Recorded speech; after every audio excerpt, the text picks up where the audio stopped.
Hello friends, मैं आपका दोस्त नदीम हैदर। हम सीआरपीसी के अंदर सेक्शन 58 तक कवर कर चुके हैं। अब हम इस वीडियो के अंदर उसके आगे के सेक्शन देखेंगे। तो सबसे पहले हम बात करते हैं सेक्शन 51 की, जो कि बात करता है सर्च ऑफ अरेस्टेड पर्सन। देखिए, इससे पहले हमने एक सेक्शन और पढ़ा था, सेक्शन 47, जो कि बात करता था सर्च ऑफ प्लेस। तो वो भी सर्च से रिलेटेड था, पर वहाँ पर जो सर्च की जा रही थी, जो तलाशी की जा रही थी, वो जगह के, स्थान की या किसी घर की जा रही थी, जहाँ पर अरेस्ट करने वाले व्यक्ति को ये लग रहा था, ये विश्वास था कि वो व्यक्ति जिसको अरेस्ट किया जाना है वो इस घर के अंदर या इस प्लेस के अंदर होगा।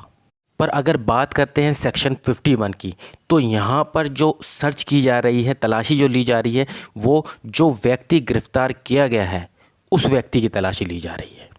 देखिए, सेक्शन 51 की अगर बात करें, सेक्शन 51 दोनों तरह के अरेस्ट की बात कर रहा है। देखिए, जो किसी व्यक्ति को जो अरेस्ट किया जा सकता है वो या तो वारंट के थ्रू अरेस्ट किया जाएगा या फिर विदाउट वारंट अरेस्ट किया जाएगा। तो ये सेक्शन दोनों ही तरह के अरेस्ट के बारे में बात कर रहा है। तो वन बाय वन हम दोनों तरह के अरेस्ट से रिलेटेड देख लेते हैं। सबसे पहले बात करते हैं कि जहाँ पर किसी व्यक्ति को जो अरेस्ट किया जा रहा है वो वारंट के तहत, वारंट के अधीन रहते हुए अरेस्ट किया जा रहा है, उसके बारे में बात करते हैं। तो देखिए, ये चीज़ हम पहले ही पढ़ चुके हैं कि अरेस्ट जो है किसी व्यक्ति का, जो गिरफ्तारी है वो पुलिस ऑफिसर के द्वारा भी की जा सकती है या फिर पुलिस ऑफिसर से उसके अलावा किसी अन्य व्यक्ति के द्वारा भी अरेस्ट की जा सकती है। तो ये सेक्शन जो है दोनों तरह के अरेस्ट से रिलेटेड बात कर रहा है, चाहे वो पुलिस ऑफिसर के द्वारा की जाए अरेस्ट, गिरफ्तारी, या फिर किसी अन्य व्यक्ति के द्वारा अरेस्ट किया जाए। उसमें सबसे पहले जो हम बात कर रहे हैं, वो सबसे पहले बात कर रहे हैं कि जहाँ पर जो अरेस्ट की जा रही है वो वारंट के अधीन रहते हुए की जा रही है। अब देखिए, इसमें भी दो चीज़ें हैं। जो वारंट है वो बेलेबल भी हो सकता है और जो वारंट है वो नॉन बेलेबल भी हो सकता है। बेलेबल वारंट का मतलब क्या है? बेलेबल वारंट का मतलब ये है कि उस व्यक्ति को बेल पर या जमानत देकर छोड़ा जा सकता है। और नॉन बेलेबल वारंट वो हो गया कि जहाँ पर जो जमानत है, जो बेल है, उसके उपबंध नहीं है उसके अंदर।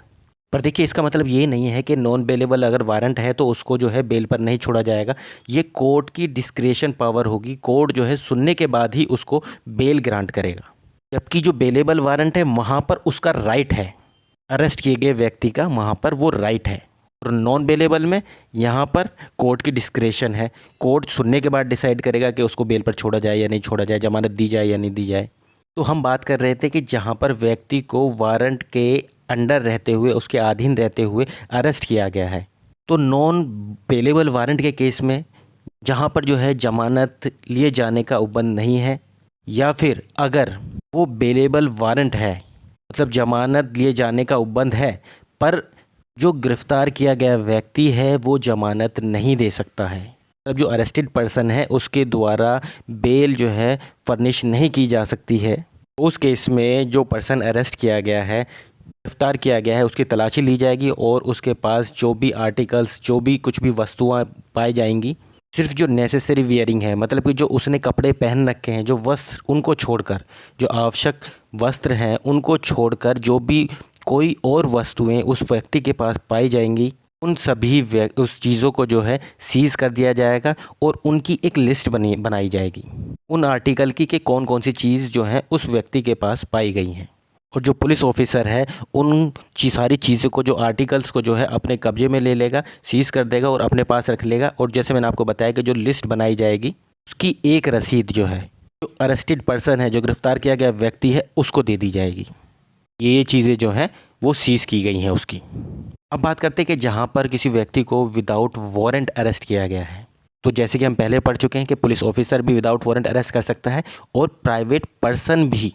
विदाउट वारंट अरेस्ट कर सकता है। ये हम पहले ही पढ़ चुके हैं सेक्शनों में, क्योंकि हमने पढ़ा था कि जब प्राइवेट पर्सन के द्वारा अरेस्ट किया जाता है कोई भी व्यक्ति, तो वो उस व्यक्ति को, अरेस्टेड पर्सन को पुलिस ऑफिसर को मेक ओवर कर देगा, मतलब पुलिस ऑफिसर को दे देता है।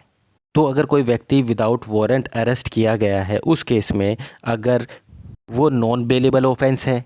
या फिर अगर वो बेलेबल ऑफेंस है और वो व्यक्ति जो अरेस्ट किया गया है वो जमानत देने में असमर्थ है, तो उस केस में जो पुलिस ऑफिसर है वो अरेस्ट किए गए व्यक्ति को सर्च करेगा, तलाशी लेगा उसकी, और जैसे कि हमने पूरा प्रोसीजर ऊपर पढ़ा था अभी, वही चीज़ होगा कि उसको सर्च करने के बाद, तलाशी लेने के बाद उसके पास से कोई भी व्यक्ति के पास कोई भी जितनी भी आर्टिकल्स पाए जाएंगे, जो भी चीज़ें वस्तुएँ पाई जाएंगी, उसके आवश्यक जो वस्त्र हैं जो उसने पहनने के, उनको छोड़कर वो उन सारे आर्टिकल्स को, सारी चीज़ों को जो है सीज़ कर देगा और उनको कस्टडी में रख लेगा और एक लिस्ट तैयार करेगा, और वो आर्टिकल की लिस्ट जो है उसकी एक रिसिप्ट जो है उस गिरफ़्तार किए गए व्यक्ति को दे देगा, जो कि उस रिसिप्ट में वो चीज़ मेंशन होंगी कि कौन कौन सी आर्टिकल्स जो हैं उस पुलिस ऑफिसर के द्वारा उसके पोजीशन में रख ली गई हैं। अगर इसी सेक्शन का सबसेक्शन 2 की बात करें तो ये फ़ीमेल से रिलेटेड बात करता है। इसमें यह कह रहा है कि अगर फ़ीमेल की सर्च करना ज़रूरी है और किसी जो फ़ीमेल को अरेस्ट किया गया है अगर उसकी तलाशी लेना ज़रूरी है तो वो एक फ़ीमेल के ही द्वारा ली जाएगी। उसकी जो तलाशी ली जाएगी वो पूरी शिष्टता का पूरा ध्यान रखते हुए ली जाएगी। अब एक बार जल्दी से इस सेक्शन को फिर से रिवाइज़ कर लेते हैं। देखिए, ये सेक्शन कह रहा है कि अगर किसी व्यक्ति को वारंट के अधीन रहते हुए, तहत रहते हुए अरेस्ट किया जा रहा है, वो वारंट जो है एक तरह से बेलेबल वारंट है, पर अरेस्टेड व्यक्ति के द्वारा बेल फर्निश नहीं की गई है, क्योंकि बेलेबल वारंट के अंदर भी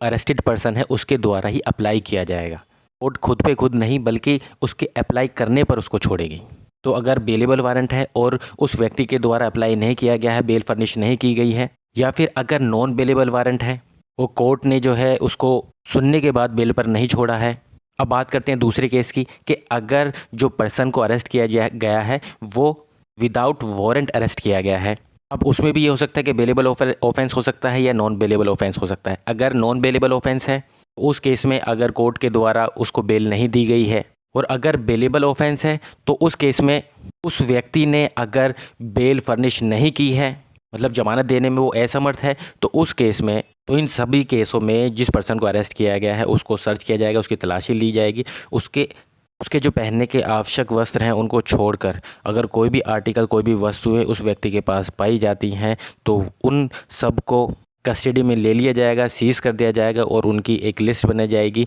और उसकी एक रिसिप्ट जो है उस अरेस्ट किए गए व्यक्ति को दे दी जाएगी कि उससे ये सारी आर्टिकल जो पुलिस ऑफिसर है उसने अपनी पोजीशन में ले ली है और उसको कस्टडी में रख दिया गया है। और जो अगर सबसेक्शन 2 ये कह रहा है कि अगर अरेस्टेड किया गया व्यक्ति जो है वो फीमेल है, कोई फीमेल को अरेस्ट किया जाता है, तो उस केस में अगर ज़रूरी होगा, नेसेसरी होगा, तभी उस फीमेल की सर्च की जाएगी, उसकी तलाशी ली जाएगी और वो तलाशी जो है किसी फीमेल के द्वारा ही ली जाएगी। अब बात करते हैं सेक्शन 52 की। देखिए, सेक्शन 52 बात करता है कि जो भी ऑफिसर, मतलब पुलिस ऑफिसर या फिर कोई अदर पर्सन जो कि अरेस्ट कर रहा है किसी व्यक्ति को और उस अरेस्टेड पर्सन के पास, गिरफ्तार किए गए व्यक्ति के पास कोई ऑफेंसिव वेपन मिलता है, तो जिस भी व्यक्ति के द्वारा वो व्यक्ति अरेस्ट किया गया है, जब गिरफ्तार किए गए व्यक्ति को कोर्ट के सामने पेश करेगा या फिर किसी अधिकारी के सामने पेश करेगा, तो वो ऑफेंसिव वेपन जो है उसको भी डिलीवर करेगा, मतलब उसको भी पेश करेगा उस कोर्ट के सामने। गिरफ्तार किया गया व्यक्ति कोर्ट के सामने पेश किया गया है या फिर अगर किसी अधिकारी के सामने पेश किया गया है, तो